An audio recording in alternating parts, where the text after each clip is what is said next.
Hi, I'm the True Wise Gamer, giving off my vast knowledge so you may understand games a bit better. When you're usually thinking about Square Enix, what are the games you're usually thinking about? More times than not, a lot of people are thinking about Final Fantasy, Dragon Quest, and a bunch of other bigger named RPGs. However, one of the RPGs we usually don't talk about is Star Ocean. Even after getting their 6th mainline game out, still not a lot of people talk about the series, and I say that's a bit of a tragedy, as the series has been going on for a really long time, ever since the Super Nintendo. The original game was made by Triace, who we've talked about a few times here and there. In our last video, these developers who made the Tenchi no Uta game would later on become a team that would become Triace, which has a history in the Tales of series, as they were one of the first developers who actually worked on the series, and was the one who actually made the first game. And after a bit of working on Star Ocean, they decided to just team up with Square Enix to just develop games for them. However, over time, the team would also be split, and one would just go off on their own, that being Tri-Crescendo, that made Eternal Sonata, and also worked on Tales of Arise. Which is a weird thing to say about this company, because they transcended the original company, which is very rare in development cases as far as my knowledge goes, but it's interesting.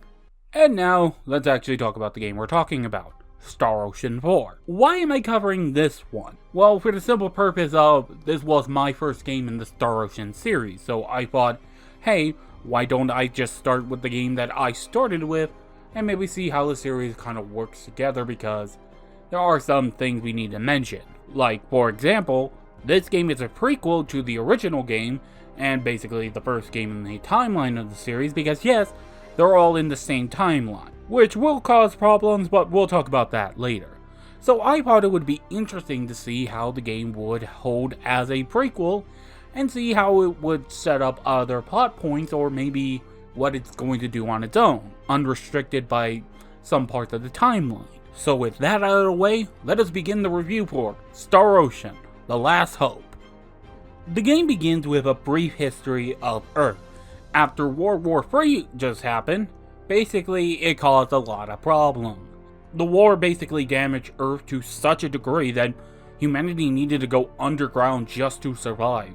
And the war was so bad that basically everyone said, okay, we gotta just stop doing all this war stuff, and basically formed a new UN that would basically be all about space travel, with the primary goal of finding a new planet to colonize and call home. On this trip we'll include 5 ships, and on one of those ships we meet our main protagonist, Edge Maverick. Yeah, I know, right?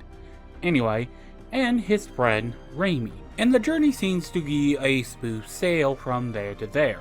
However, during their travels, they are hit by something that causes the ship to go haywire and crash on the planet of Eos, which is ironically the planet they were trying to go to anyway, so it works out in the end. However, you quickly learn that the other ships didn't get it so lucky. Only 2 of the ships survived, and one of the ships weren't even on the planet. Lost in space, for where it is, nobody's sure. After a run-in with the local wildlife, you basically learn that everyone can't handle them except for Edge and Raimi, so they decide to go explore the planet a bit to find any survivors who could have just landed somewhere and survived. And after a bit of exploration, you find one of them. However, you actually find a survivor who explains that he actually killed everyone on the ship because something was going very wrong, and it's all connected to the rock they found that was giving off weird signals. Though what it was, they never found out, as well, it started causing havoc for everyone on the ship. And soon enough, he begins to transform as well. And this requires us to go into a boss battle, as a new ally comes in named FaZe, who's an Eldarian. And after the fight, he explains who he is. He's a part of the exploration crew. This gets explained in a bit, as actually the 2 species had already met a few years ago, and is actually how the Earthlings were able to make the technology they have right now. And the reason why the Eldarians were helping out and decided to work with the Earthlings was because they're also suffering from their own cataclysm, as their planet is slowly dying as well, but what's worse is that their planet's sun is going supernova, so they don't actually have long to find a new planet. And now with the decimated forces of Earth and the limited forces of the Eldarian, They both decide that it would be best if Edge, Raimi, and FaZe go together on their own ship and try to explore the galaxy a bit to try to find new planets to colonize, and to maybe find out what the heck is going on with that weird object in space, and try to find the last remaining ship that was run by Crow, who's a friend of Edge. And that, my friends, is the beginning of the game and the setup for the rest of the plot. And yeah, it's actually pretty good. Like, no arguments here. I think it's a good setup, set the stakes, set up some weird mysteries up about, and you know, that whole deal. And you might think to yourself that it would carry this momentum, but it really doesn't, sadly. It's really hard to explain to most people because there's not a real easy way to talk about this without really just going over the plot in its entirety. So I'm just going to explain a few things to explain what I'm talking about, okay? Okay. So after meeting our new members Limmel and Bacchus, we'll explain them in a moment, we learn that Crow's alive and is helping a group called Morpheus. Morpheus is a group that helps the galaxy out and wants to stop a new threat that's emerging called the Grigori, that is causing species to basically reach evolutionary points or societal level that they normally wouldn't reach normally. For example, the Cardians. A species that was barely able to speak a language 200 years ago is now able to go into space and is now trying to conquer the galaxy. And well, it's not working out for them, because not only are they having their own setbacks, but they're having setbacks in the ways they are developing, and it's causing them to mutate to going into bestial. And sadly, it's not just affecting species, but also diseases, as a stone-turning disease is affecting the planet of Lemerith, and it's affecting a lot of people. One of the people infected is Limmel's grandparent, who's basically dying, and she goes off to try to help us, trying to find a cure for it, which actually goes nowhere, and they just practically fail for all intents and purposes, and Limmel just decides to join us to try to stop whatever's causing them. And after a bit, we find the Cardian's mothership, and with the help of Bacchus, we actually destroy the Cardian. And yes, I do mean destroy, because after this moment, the Cardians never reappear in the plot or anywhere else in the series, so I'm just assuming, yeah, we just genocided their whole people. And like, around here, it feels like, okay, yeah, there's a pace, there's a flow to all this. You know what I mean? Like, yeah, one thing leads to another, and it's all kind of tying in together. Then, on our way to Ein 2, the base of operation of Morpheus, we sidetrack for 2 whole entire planets to do not much of anything. And now you might be wondering, what do I mean by that? By that I mean it has nothing to do with the main plot in a direct sense. Here's what I mean. The Grigori, who are the main antagonists in this story, is unimportant throughout these 2 planets. They have nothing involved in them, there's nothing to do with them in this plot. They are just here. And one of the counter arguments I will even provide for myself is that, yeah, character stuff happens here, but I would argue that's barely a thing. Like, my whole point is that this stuff could have been tied better into it, and one of the planets I just straight up say, we shouldn't even be here, there's literally no reason to be here. And you might be wondering, why do I have a problem with it? It's mostly because it made me feel like we were just moving on from that side plot. Like, the Grigori were a side plot for the story.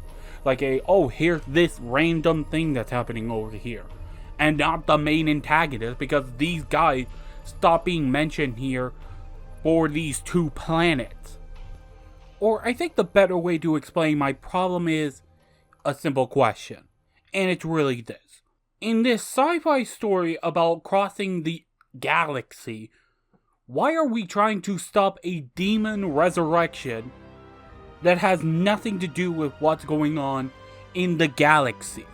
And oh, yeah, right. Demons are just a thing in this universe. I'm not sure why they thought it was a good idea just to say, hey, demons are a thing here. Like, I know they're a part of the series, but that's not my point. My point is that they are an unexplained element in the entire game that just goes unacknowledged. Like, for example, Limmel has a demon with her. Yeah, that's what Cerberus is, and the game doesn't want to even elaborate on what the fuck it is. In fact, the only reason why I know it's a demon is because I looked it up in the dictionary. Which, yes, the game has, and I am grateful for that, because it's useful for players who might have forgotten what certain terms were, and it's a good way to catch yourself up if you've forgotten a few things. And yes, I know the demon resurrection thing was more of a callback to 1, but 1, you wouldn't know why that's important, and 2, it's not important for this plot. So again, I ask, what's the point of the reference when it does nothing for this plot right here? And it's also why I have a bigger problem with Limo as a character, because they don't explain a core part of her backstory. Because here's the thing about Limo as a character. You might be wondering what's her deal and why she sounds that way. There are actually in-universe reasons for why she sounds like that. The reason is, at the age of 6, she somehow teleported herself into the demon world, got so traumatized, she basically lost her emotion for a little bit, and stunted her growth. Yeah, that is the actual in-universe reason for why she is the way she is. And if you're wondering, why not just explain that? I'm not sure.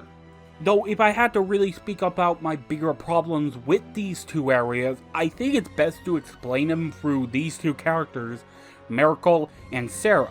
These two characters have nothing to do with the plot. Like, I know they're here for friendship and all that stuff, but having no direct ties to this plot makes them feel like an aberration. Everyone else here has something to do with this. Hell, Sarah doesn't even know what's going on until it is literally explained to her. Like, I'm sorry, did no one want to explain to her what their goal is? And I genuinely mean this when I say, their removal would literally not affect the plot in any sort of fashion. Not in any real sense. Hell, there was an easy way to fix both of Different Dimension Earth. It's not important, trust me. And also, Rook. For alternate Earth, you can just have the Grigori be the one trying to find a way back home.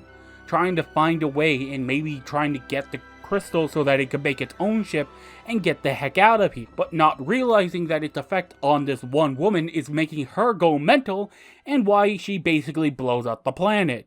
There, you got a good way out of it, but still keep the character motivations of the characters still in line with what you're trying to do. And Rook? Just have the Grigori be there trying to just do whatever they're trying to do. I don't know. You don't really need to have much of a reason. Maybe trying to infect the cat people. I don't know. Create your own reason, people. At this point, my point is, the Grigori's involvement would have sufficiently been a better way to make this plot feel more attached to the rest of the plot. And maybe still throw in Amadeus in there being like, huh, that was interesting to watch. But I must get back to my more important plans. You know what I mean? But I want to stop here for a moment and actually talk about some good things I have about the game, because I feel like talking about them now. Like, for example, the game's environment. For the record, I am playing the 4K HD remaster version, which just polishes up the game a bit to make it look nicer, and remove some of the bloom, because bloom is hell. Anyway, but otherwise nothing was really core basis change. It's all still the same assets, just looking nicer, and they were already nice to begin with, so yeah. All the environments look very different, neat, and the last dungeon area looks really cool. Like, even though I hate that dungeon, I will not deny its design.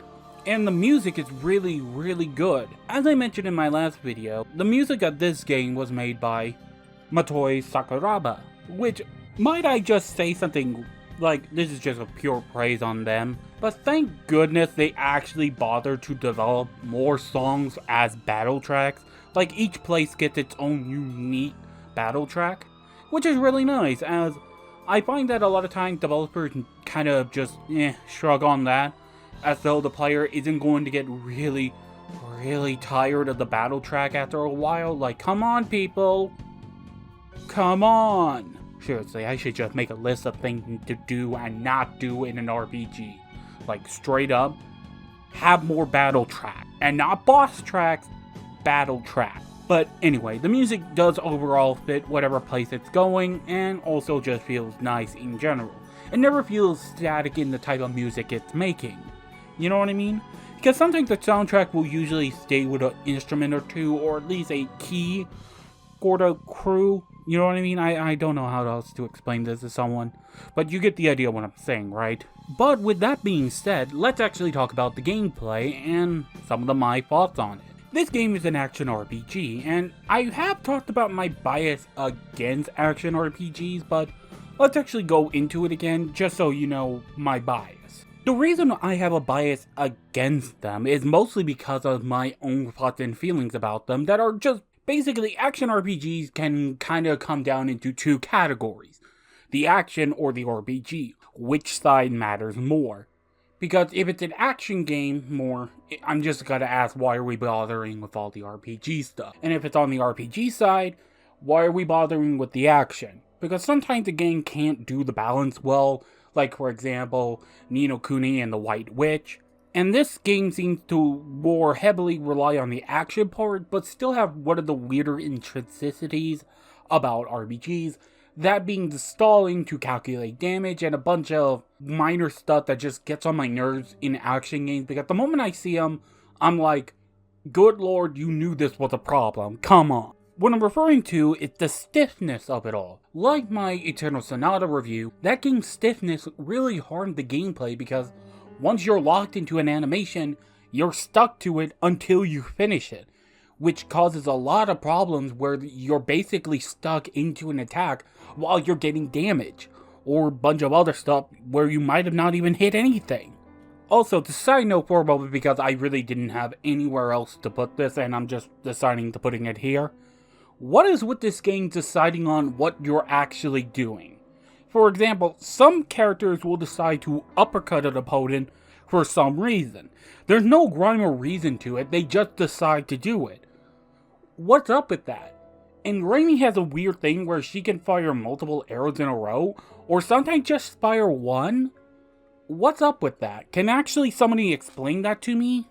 Because that one just weirded me out the absolute most. My apologies for that minor distraction. Let's actually talk about the gameplay really in more depth. The gameplay is very similar to the Tales of games, basically where you have one basic attack that can be strung up into other combos. To give an example, Tales of Vesperia has its combo system basically mapped to the directional key, and depending on where you're aiming will give you a particular ability. Which is interesting and can be very interesting on how you can combo it off to other moves. While here, you basically only have two, but they can chain into one another, and it's more about trying to find which one combos off well for each other. That way you could build off each other and deal exponential damage as you continue on these combos, which is very good and interesting, but can get a little repetitive. However, there are more layers to the gameplay than just that, as there's also the rush mechanic. However, I would also argue it's a bit of an annoying one. See, here's how it works. Under your HP there is a rush bar that fills up by either attacking or taking hits. After reaching 100, you can enter rush mode. That gives you a bit of a damage boost, also boosts up your critical hits, and also preventing knockback, which is very helpful as enemies can have really massive knockback. And there's a few more other things I could talk about, but we'll talk about them in a moment. You can also time it if you press your skill button and your rush button at the same time, or at least somewhere near each other. You can perform a rush combo, where basically you and one ally of yours is randomly picked. I'm not sure what decides which ally gets used, but it doesn't really matter at the end of the day, so Anyway, this just allows you to deal a lot of damage really quickly. However, ironically enough, I rarely used it throughout the base game because there's really not a lot here that will survive a few hits, so However, rush mode has a few issues that just make it very, very annoying to deal with. For one thing, everyone has it, including your enemies, so basically they can enter it too and deal a lot more damage, but not only that, deal with no knockback, so basically they're impossible to combo off until you just wait it out. Which, let me just tell you straight up, not fun or enjoyable. It is quite annoying. And it only gets worse for enemies like bosses who have a fuck ton of health, so this makes bosses even go longer than they absolutely need to, and it can interfere with one of the other mechanics of the game, that being blindside. Blindside is a mechanic that I feel it's poorly explained because there's a lot of weird things about it that the game doesn't really explain or even want to talk about. So how does it work? By holding the charge button, when you sidestep, you are able to actually do a blindside when your opponent tries to hit you. It tries to be a parry mechanic, but while the damage is more than worth it, it is very helpful and necessary to beat certain bosses. Some of them are immune to it. Why? I'm not sure. Maybe the developers were just assholes then. I'm not sure because this just feels evil. But the main problem with this mechanic is that it's too finicky. It requires you, the player, to basically be in a particular way at a particular point. Here's the list of ways you gotta be careful. You see, you need to charge it until you have a minor aura, just before you dodge. Any other time before, it's just a sidestep. And you also have to be locked on to them, so if you're not, too bad. Sidestep. You also have to be a certain range from them. If you're at long, won't work. You have to be at a short range for them. They can still do long range attacks. As long as you're in the short distance, you're fine. And I also have to remind you, there are no iframes in this game. Iframes being invincibility frames. So basically, when you try to dodge, you're not invulnerable. You still have to dodge it. And that can suck really hard if they're using a wide-hitting move. And you also have to be aware of double blindside. Yes, some enemies can actually be aware of your blindside, and there's a sort of mechanic to counter this, but it's weird the game had to make this in the first place. Because you see, in order to unlock it, you need to level up your beat, which is a mechanic that is just confusing. See, these are two of the modes you can have. One is just more for blindside, the other one's for rush. Now you might say to yourself, oh, that sounds interesting, and there kind of is, but there's really no need for the difference between the two when they both serve the practical same function of making this one particular mechanic easier, rather than just giving the players the ability to do this naturally, which I'm not sure why. Now, I kind of want to come back to this. As much as my complaints are an issue, it's more about the implementations of them, if anything, than just them existing, as they are fine. And I won't even lie, I did enjoy the gameplay for a bit at times. It's kind of weird. I'll talk about it later when I talk about more about the story, because it kind of goes with it. You know what I mean? It's weird like that. Like, if there was a core problem with the gameplay as a whole, it always felt like I'm getting bent for nothing. Like, I have no idea why sometimes I feel like I succeed and sometimes I fail. It's like a roll of the dice at times where I feel like I'm not doing well, and even though it's not even my particular fault. I think it's also hampered by the bonus board, which, you see this thing over here? This is the bonus board. The bonus board is basically a bonus. You do certain things in combat, you get a bonus. More times than not, I just used it for free XP, which just made leveling a little faster, and trust me, you'll need it for the end game. Oh good lord, the end game. Like, genuinely, the final parts of the game is absolute awful. It is super overleveled, and there are just certain parts throughout the entire game that I could just point to and just say they should have never have done this. Like, there's this part in the game where you need to fight 8 phantom soldiers in a row. Basically 8 battles in a row. And you might be saying to yourself, well, didn't I say the gameplay was kind of easy? And yeah, it kind of is.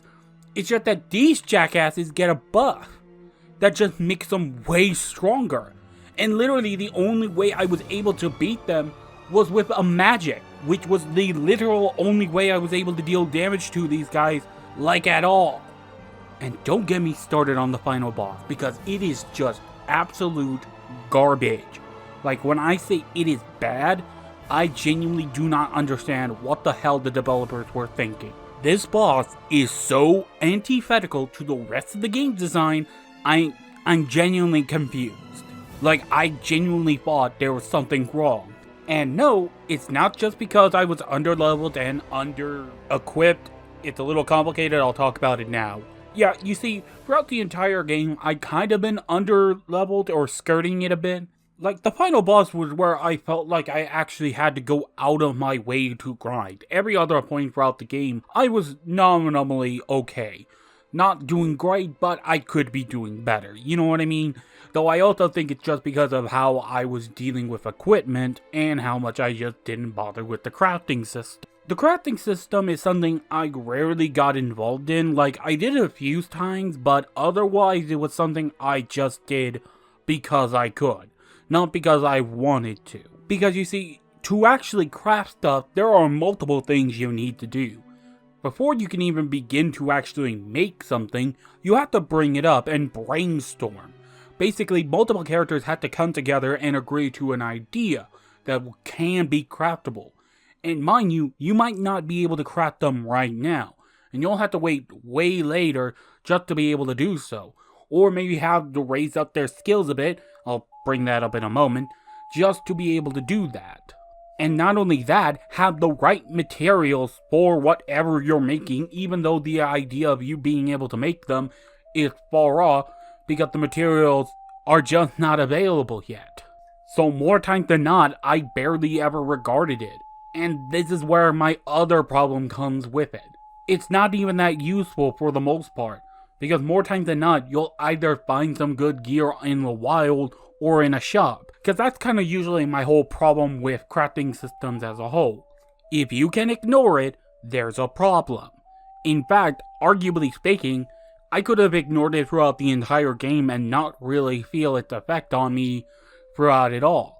But I kinda had to for certain parts because certain equipment are only available, and to get some of the equipment for certain characters to even be worked decently, you have to go into it. But the problem is, more times than not, it's just not that worth it. And mind you, finding the materials is just an annoyance in and of itself, because you need to not only invest in certain skills, you also just need to be able to get the chance to find them. I haven't actually talked about skills, so let's actually talk about this now. Skills are kind of a weird thing because they both go into combat, where basically, throughout combat you'll gain SP or skill points. Through these you can upgrade your abilities in battle, or your outside of battle abilities. And there are some random ones that are just like, these are always in effect, don't worry about them, but it's stupid, don't worry about them.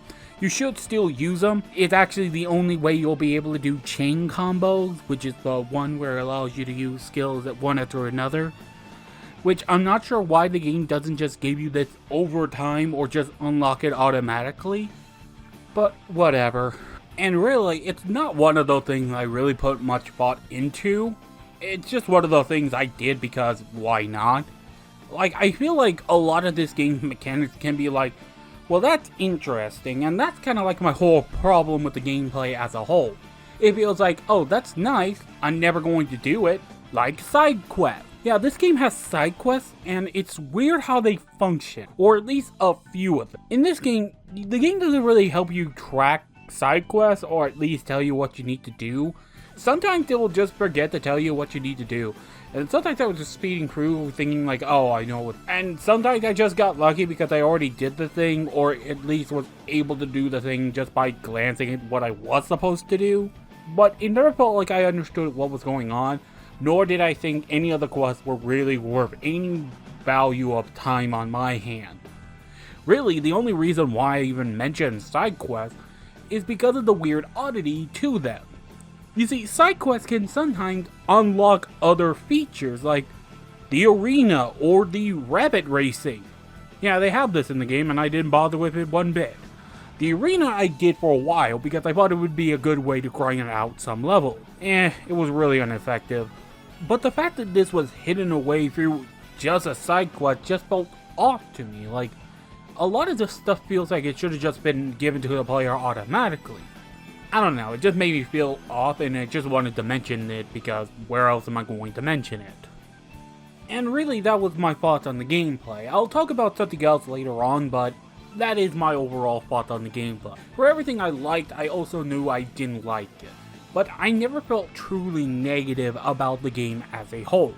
It felt like it never knew where it was stepping. I feel like that's the best way to put my thoughts on the game as a whole. But we'll talk about that a little more as we talk about the game a bit more, and the story, as I gotta talk about this because this just left me weird. Like the rest of the game, really. Okay, I mentioned the game's difficulty a little while back ago. And ironically, that chart of how I felt about the game could actually be marked with that as well for me. The game starts off high, good enough. You start off fine.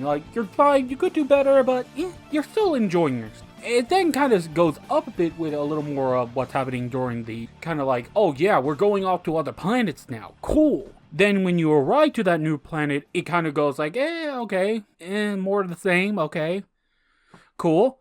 Then you go back with the Guardian stuff and it goes like, oh, okay, now this is interesting with the Grigori plotlines being revealed and all that jazz. It's like, okay, this is very interesting. Then it nosedives really quickly with the alternative Earth.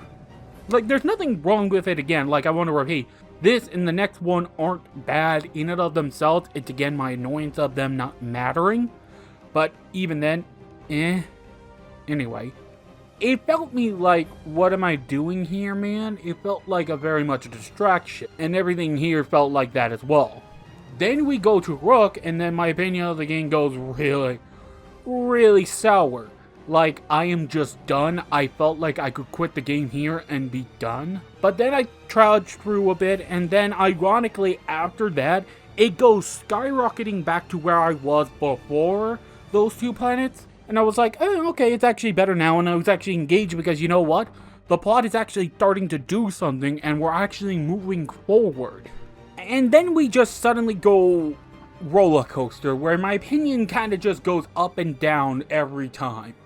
Like, oh, that's neat, okay. Oh, that's actually kind of cool. And then like, It's just how it is with this game. Though I actually do want to say something about the characters that I didn't mention earlier, and it is part of the gameplay, so I'll explain it now. I haven't actually mentioned the private actions. The private actions are something in the game where, kind of like Tales of, they're basically interim moments in the game where the characters just talk to each other. Maybe have a little funny moment with each other, have a little fun, ha ha ha. You know, that sort of deal.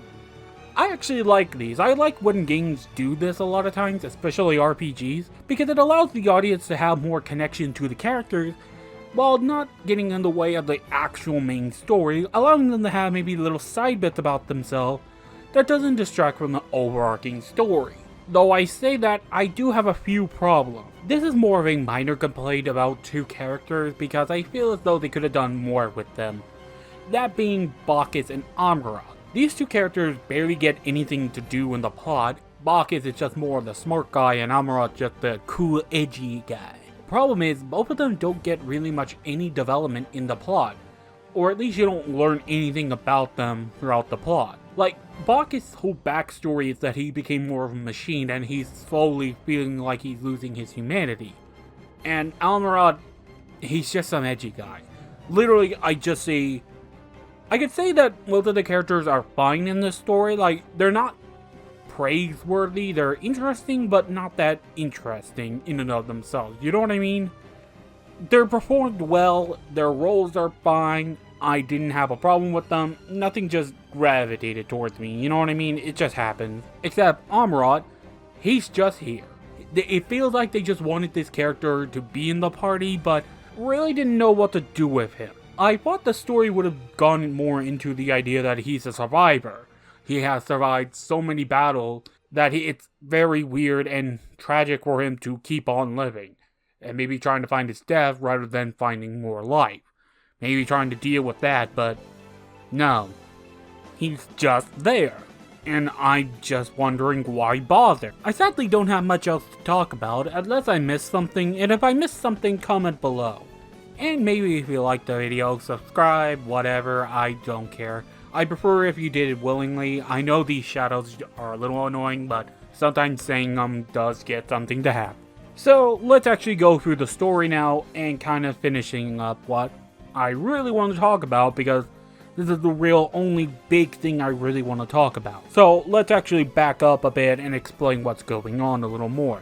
So after the side quest, we go back and finally reach Line 2, where we meet this one guy who basically just elaborates on what the hell is actually going on. He basically explains the Grigori are part of something called the missing procedure, and it's messing up the universe to try to, for all intents and purposes, destroy the universe to make a new universe. For what reason doesn't get explained till later, we'll talk about it. Anyway, after that, we find out that the missing procedure is actually going on its death crusade right now. It's practically gained enough power now to pretty much do its plan. And with some help with everyone involved, we are able to actually reach the base of, well, the missing procedure and who's ever helping it, because it needs a physical means of actually getting inside. To note something here now, because it's kind of important, because once we reach the base, the inside of the missing procedure, we learn it's actually being controlled at the moment, or at least being led by FaZe. Because FaZe had left a while back ago, because we actually re-met with Crow, who actually died recently, but not really. It's complicated. It doesn't really matter. Just point being, FaZe was out of the party, was replaced by Amaret. That whole deal. Though not the thing I wanted to talk about, I do want to talk about this, but what was up with FaZe's eyes deal? Like, was that just a means of saying, oh, his mind is changing a bit about, like, how he doesn't, like, say, like, yeah, the universe, we should be good people, we should try to save the world. You know, that whole deal? Which was a big point of Rook. However, FaZe was kind of like, okay, this is a little hard to kind of process, but FaZe kind of basically broke down and kind of joined forces with the missing procedure. Though why the missing procedure didn't just absorb him into them and just do that, I'm not sure.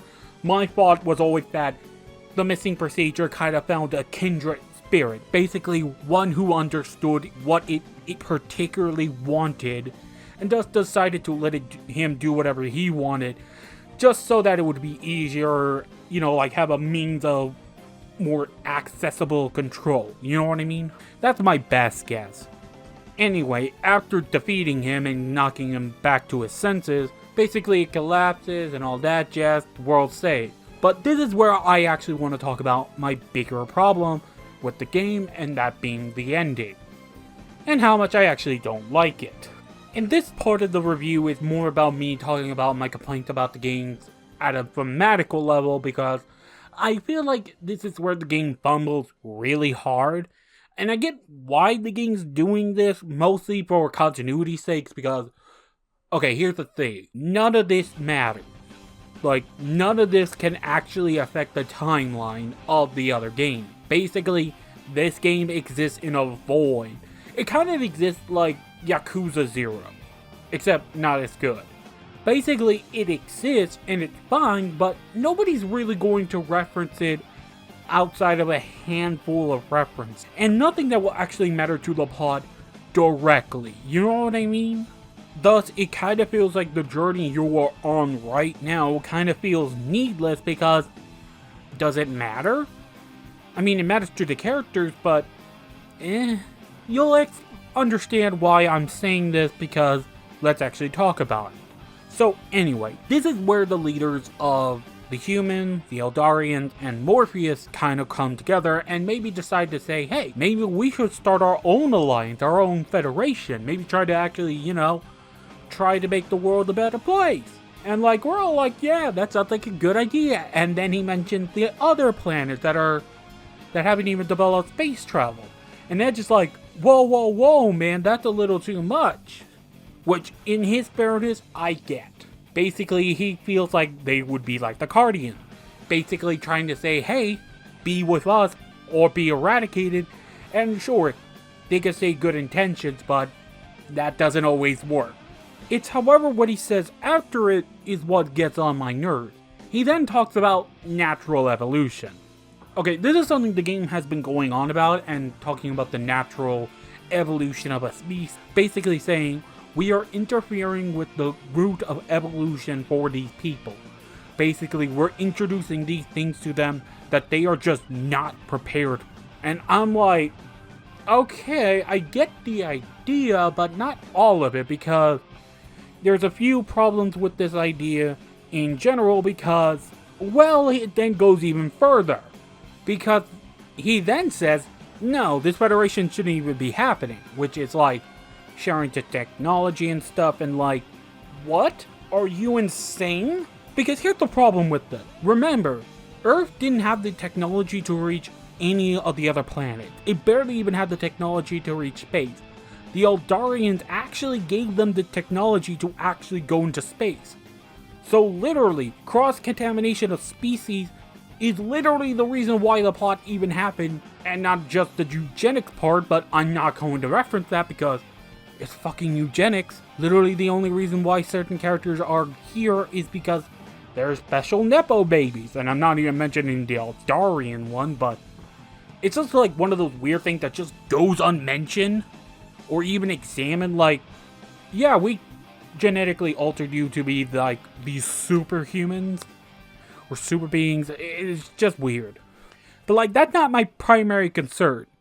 My problem is, in this story about how our connections make us stronger, and like, the game has brought this up as a good thing, like, through our connections we are stronger, we give ourselves boosts, we rise each other up. But then this ending says, no, you shouldn't do that, that's dumb, that harms us. And the reason it does this is, again, to prevent cross-contamination of the timeline. Basically, nothing here should exist and will never be mentioned. The Eldarians will just live on Lemuris without the technology, just because they believe it's their holy land, even though they never reference it much, or that even FaZe doesn't even reference it that much, or even seem to care that much. And maybe just say, hey, maybe just live on some other planet with your technology. Like, come on, people. And Morpheus decides to go back into hiding, which I don't even know why. Why not just stick around, baby? Like, yeah, we're just watching, guys. Like, if you need our help, just contact us. But, yeah, we'll be on our own. Which is just like, why? And Earth just quietly says, yeah, we totally all did that. The Eldarians don't exist. All that jazz. Which, really, humanity gets the win out of this, because they basically screwed over the other two, or at least the Eldarians. And it's just like, why? Like, maybe I'm misunderstanding something, but in the story that's all about, hey, we need to come together, saying that, no, we shouldn't, comes at a weird point to me. Maybe I'm misunderstanding something, but, well, I asked Reddit, and Reddit just said it didn't seem to understand my question. But it doesn't really matter at the end of the day, because, you see, here's the thing. At the end of the day, I found this game to be overall fine. Is it a good game? I would say it's a fine game, but a good game, I would hesitate to say. Sunday, I would say, yeah, it's pretty good. And some days I would be like, eh. But I never had a real definitive opinion about it, because usually for me, I'm never this fluctuating on my opinion. And that's rare for me, because I usually love to know what my opinions are and why I have it this way. So for me to feel this way, I gotta give the game props for that, for making me feel weird. So, yeah. Next time will be Halloween, and next time we'll continue our review of the Lord of Shadow trilogy with Mirror of Fate. See you next time!